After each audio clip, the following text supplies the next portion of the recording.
نستعین. بہت شکریہ جناب اسپیکر. جی چترالی صاحب، میں اس کے بعد آپ کو بھی اس کے بارے میں بات کر لیتے ہیں. آپ میرے سینئر ہیں. کل جیسا کہ سب کو معلوم ہے کہ شاعر مشرق مفکر پاکستان علامہ محمد اقبال کا یوم پیدائش تھا، تو میں ایک ان کی بڑی مشہور و معروف نظم ہے شکوہ جواب شکوہ، تو جواب شکوہ کے چند اشعار کہنا چاہوں گی کہ جو ایک مسلمانوں کے شکوے رہے. تو جواب شکوہ میں کیا وہ فرماتے ہیں کہ صفحہ دہر سے باطل کو مٹایا کس نے، نو انسان کو غلامی سے چھڑایا کس نے، میرے کعبے کو جبینوں سے بسایا کس نے، میرے قرآن کو سینوں سے لگایا کس نے، تھے تو آبا وہ تمہارے ہی مگر تم کیا ہو، ہاتھ پر ہاتھ دھرے منتظر فردا ہو، فرقہ بندی ہے کہیں اور کہیں ذاتیں ہیں، کیا زمانے میں پنپنے کی یہی باتیں ہیں، قلب میں سوز نہیں روح میں احساس نہیں، کچھ بھی پیغام محمد کا تمہیں پاس نہیں. صلی اللہ علیہ وسلم. یہ ہماری عوام کے لیے، خاص طور پہ اس عوام کے لیے جو بھٹک گئی ہے آج کل، اور یہ ہم سب کے لیے بشمول میرے کہ جو ہم اللہ سے شکوے کرتے رہتے ہیں، ہماری اپنی کنٹریبیوشن کتنی ہے، ہمیں اس پہ غور کرنا چاہیے. جناب اسپیکر، ہم نے پہلے بھی مذمت سب نے، ہاؤس کے سارے ممبران نے بشمول میرے کی، چیئرمین پاکستان تحریک انصاف عمران خان صاحب پہ جو قاتلانہ حملہ ہوا اس کی، ارشد شریف صاحب کے شہید کے جو قتل ہے اس کی، صدف صاحبہ کی، اور اس میں معظم گوندل ان کا نام ہے جو شہید ہوئے اسی دن گجرانوالہ والے واقعے میں، اور اسی طرح اس مارچ کے دوران 5-6 شہادتیں اور بھی ہوئیں. میری استدعا ہے اس ایوان کے سامنے کہ ان سارے واقعات کی، کیونکہ ہر واقعہ اپنی جگہ اہم ہے، جیسے عمران خان صاحب اہم ہے، باقی بھی سب بھی، وہ بھی اپنے اپنے گھر کا کوئی نہ کوئی عمران خان ہوگا. پلیز اسپیکر صاحب ہاؤس کو آرڈر کیجئے، پہلے ہی بہت کم لوگ ہوتے ہیں اور وہ بھی آرڈر نہیں بیٹھتے. Order in the house. اگر آپ تھوڑی سی توجہ دے لیں گے تو میں ہم سب کی بات اور ہم سب کے لیے بات کر رہی ہوں. آپ محترمہ چیئر کو ایڈریس کریں جی پلیز. اسپیکر صاحب، سب سے پہلے تو یہ کہ اس سارے واقعے کی، سارے وقوعوں کی بہت ایک تحقیق اس طرح کی ہونی چاہیے کہ ایک مثال قائم ہو، کیونکہ جتنی دھول اور جتنی گرد اڑائی جا رہی ہے ہر چیز کو لے کے، اور ہوتا بھی یہی ہے ہمارے ساتھ بدقسمتی سے کہ سچ اور حقائق دب جاتے ہیں اور چھپ جاتے ہیں، اور ہم لوگ آپس میں صرف اپنی چھوٹی چھوٹی اناؤں کی خاطر اور سیاست کی خاطر اور کرسی کی خاطر اور چھوٹی چھوٹی مشہوری ہونے کی خاطر ہم لوگ یہ سب کا سب تباہ کر دیتے ہیں اپنے ہی ہاتھوں سے. میں اس میں ذمہ دار نام لے کے تو کسی کو نہیں ٹھہراؤں گی، لیکن میں اس میں بری الذمہ کسی کو قرار نہیں دے رہی. میں اپنی عوام سے بھی التماس کرتی ہوں، کیونکہ جس طرح 2018 میں عمران خان صاحب نے ایک تقریر کی تھی جو آج کل ٹی وی چینلز پہ چل بھی رہی ہے، اور انہوں نے کہا تھا اس میں کہ ایسے ملک نہیں چل سکتا کہ یوں راستے بند ہوں، عوام پریشان ہوں، املاک کو آگ لگائی جائے. پرسوں میرے ڈرائیور نے مجھے بتایا کہ اس کے سامنے لوگوں کے بائکس جلا دیے گئے، رکشے جلا دیے گئے. وہ اس ملک کے شہری نہیں تھے؟ ابھی میں جب ہاؤس میں آ رہی تھی جناب اسپیکر، میرے لیے یہ منظر بڑا عجیب تھا. یقین کریں کہ یہ جو راؤنڈ اباؤٹ ہے، جب آپ یوں آتے ہیں ٹرن لے کے، 3 بندے بائک پہ جا رہے تھے، 3، اور وہ جو تیسرا بیٹھا ہوا تھا اس کے ہاتھ میں اتنی بڑی گن تھی جو کہ obviously نان پروہیبٹڈ تھی، جس کو شو کرنے کی پرمیشن نہیں ہے. یہ ملک میں چل رہا ہے. غریب پریشان ہے، عوام مر رہی ہے، شہید جو ہو رہے ہیں وہ کون ہو رہے ہیں.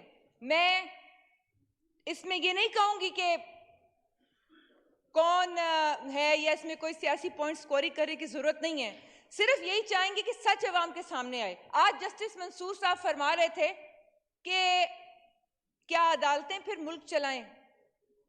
میرا تو خیال ہے عدالتوں کو ہی دے دیں.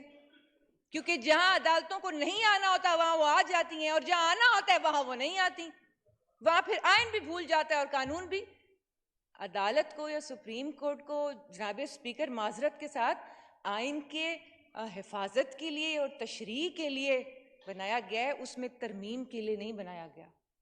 میں آج بھی یہ کہوں گی کہ میرے آقا صلی اللہ علیہ وآلہ وسلم کا لقب دینے کی اجازت نہیں ہے کسی بھی انسان کو۔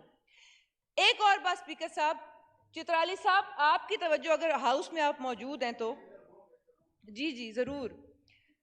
اسپیکر صاحب بڑی عزت کرتی ہوں میں اپنے سارے کلیگز کی، بڑی عزت کرتی ہوں میں عمران خان صاحب کی، وہ بھلے ہی ہمیں غدار کہیں، لوٹے کہیں، ہمیں ملک دشمن کہیں، ہمیں کافر کہیں، لیکن میں ان کی بہت عزت کرتی ہوں، ان کی زندگی کے لیے ہمیشہ دعا گو رہوں گی۔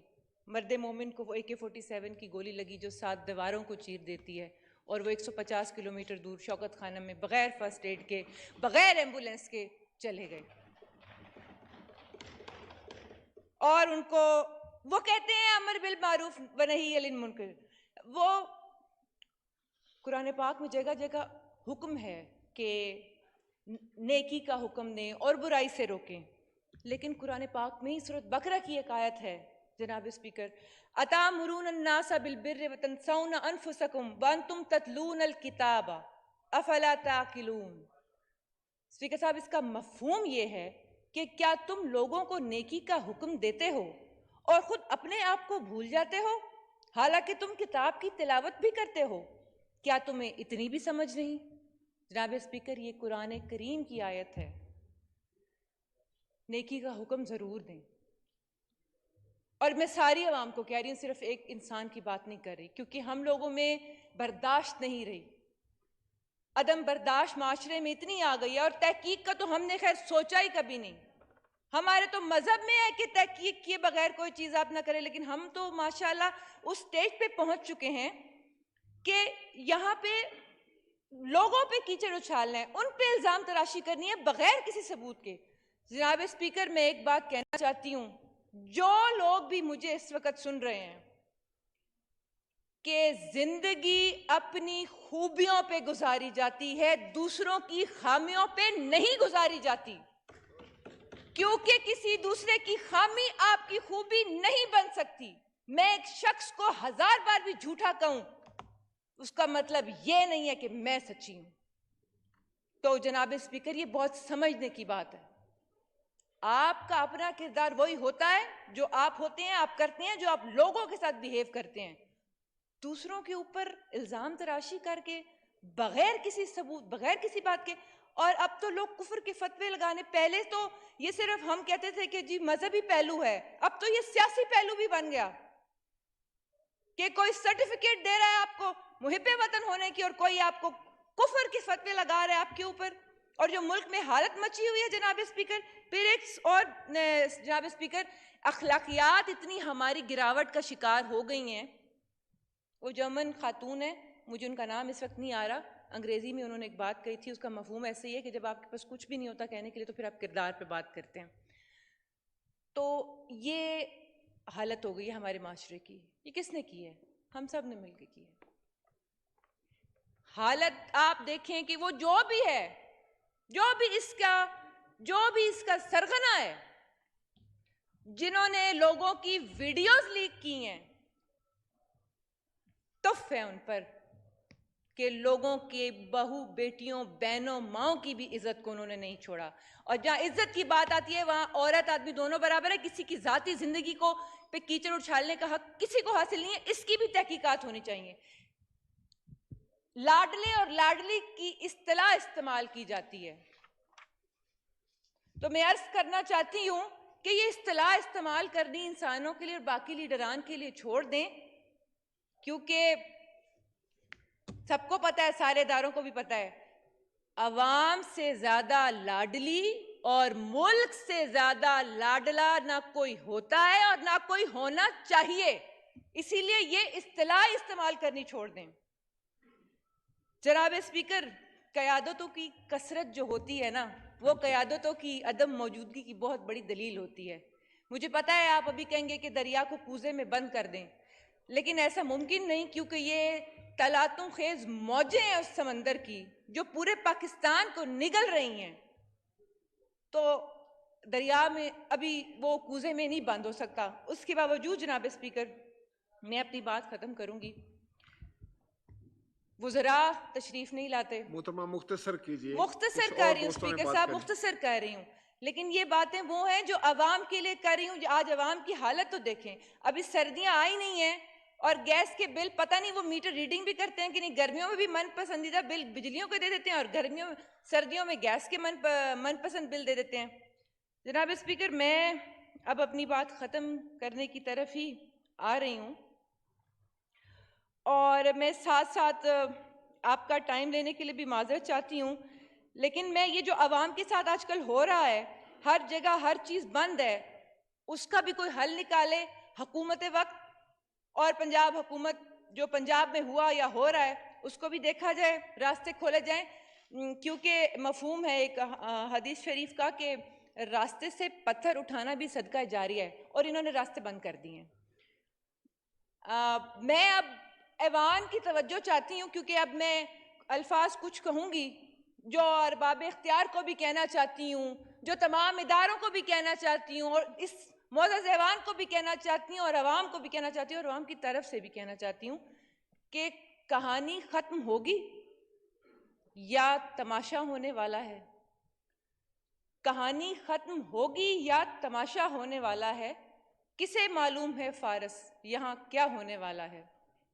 پرندے، چونٹیاں اور لوگ ہجرت کرتے جاتے ہیں، ہمارے شہر میں کیا حشر برپا ہونے والا ہے؟ ذخیرہ کر لو آنسو اپنی آنکھوں کے کٹوروں میں، یہاں پانی مہنگا، خون سستا ہونے والا ہے۔ تو کیا ہم لوگ پھر سے دھوکہ نامی تیر کھائیں گے؟ تو کیا ہم لوگ پھر سے دھوکہ نامی تیر کھائیں گے؟ تو کیا زخم ندامت اور گہرا ہونے والا ہے؟ ترازو سج چکے ہیں اور بولی لگنے والی ہے، تو کیا پھر سے میرے خوابوں کا سودا ہونے والا ہے؟ تو کیا فاختائیں اور ہرن پیاسے ہی مر جائیں؟ تو کیا اب جھیل پر سانپوں کا قبضہ ہونے والا ہے؟ کبھی تشویش کہتی ہے اندھیرا اب نہ جائے گا، کبھی امید کہتی ہے اجالا ہونے والا ہے۔ ادھر طے ہے کہ مرگ ناگہانی لازمی ٹھہری، ادھر ضد ہے نہیں بیمار اچھا ہونے والا ہے۔ وہی کار بغاوت جو کہ سینوں میں ہے پوشیدہ، ابھی تک ہو نہیں پایا لہٰذا ہونے والا ہے۔ اور یہ اگلی 3-4 لائنوں کے لیے بالخصوص یہ میں شیئر کہوں گی کہ ریاست کی نہیں، یہ آپ کی اپنی ہی میت ہے، ریاست کی نہیں، یہ آپ کی اپنی ہی میت ہے، ابھی کچھ دیر تو بیٹھیں جنازہ ہونے والا ہے۔